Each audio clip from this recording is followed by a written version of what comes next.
होणं या सत्ता परिवर्तनासाठी उत्सुक असल्याचं वातावरण आहे। खरं तर महाराष्ट्रातला निकाल स्पष्ट आहे।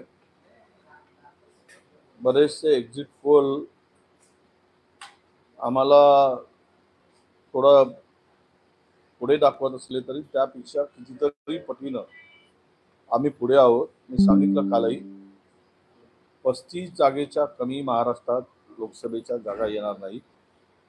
हा सर्वे भंकस होता, त्याच्यामध्ये काही तथ्य नाही।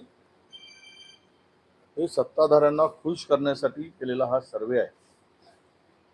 ते खुर्चीवरून जोपर्यंत जात नाही तोपर्यंत हे त्यांचं लालूल चांगलं करत राहतील, हे आता स्पष्ट झालेलं आहे आणि तो दिवस आता जवळ आलेला आहे। मी कालही म्हणालो आणि आजही सांगणार, महाराष्ट्रात 35 पेक्षा अधिक जागा आम्ही जिंकू आणि आमच्या महाविकास आघाडीचं निर्विवाद वर्चस्व महाराष्ट्रात आपल्याला दिसेल। विदर्भामध्ये मी तुम्हाला खरं सांगू आणि महाराष्ट्रातील लोकांनाही माहित आहे की विदर्भातूनच लाट तयार झाली होती। विदर्भातील जनतेचा उत्स्फूर्त असा प्रतिसाद होता। लोक चिडून सरकार विरुद्ध मतदान करण्यासाठी आली होती, रस्त्यावर आली, हे वातावरण होतं आणि म्हणून मी म्हणालो होतो की त्यावेळेसही ही निवडणूक आमची नाही तरी जनतेची निवडणूक झाली आहे। अशा परिस्थितीमध्ये विदर्भातल्या 10 पैकी 10 जागा ही महाविकास आघाडी जिंकेल। हे काही पोल बिल हे सांगतायत ते आम्हाला याच्यावर अजिबात आम्ही विश्वास ठेवणार नाही आणि 10च्या 10 जागा एकदम सुंदर वातावरण आणि सरकार विरुद्ध संताप हा असताना जर हे निकाल विचित्र लागले तर मात्र दाल में कुछ काला है। आमच्या सगळ्या नेत्यांची इंडिया आघाडीच्या बैठकीमध्ये सगळ्यांना विचारून आमचा स्वतःचा इंडिपेंडेंट सर्वे आमच्या लोकांनी केलेली माहिती यावरून 295 ते 300 जागा जिंकतील। असं हे गांजा कोण पित होते हे महाराष्ट्राला माहित आहे। काही लोक आता सोडल्यानंतर गांजाची आठवण वारंवार करत असतील तर त्यांना लकलाभ आहे। त्यामुळं ज्यांना जे सवय आहे ते बोलत असतील कदाचित त्याच्यातून, परंतु निकाल हा इंडिया आघाडीचा लागेल। काय कुठलं स्थान आहे त्या रवी राणाचं?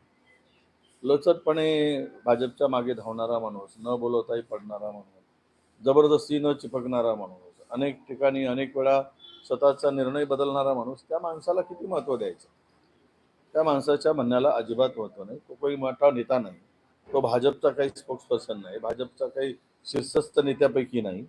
तो काहीतरी बोलतो आणि आपण सगळे दाखवतो। त्यामध्ये मला कुठेही तथ्य नाही आणि त्यावर बोलण्याची गरज पडत नाही। आम्ही सगळ्या ठिकाणी लक्ष ठेवून आहोत, बारकाईनं लक्ष आहे।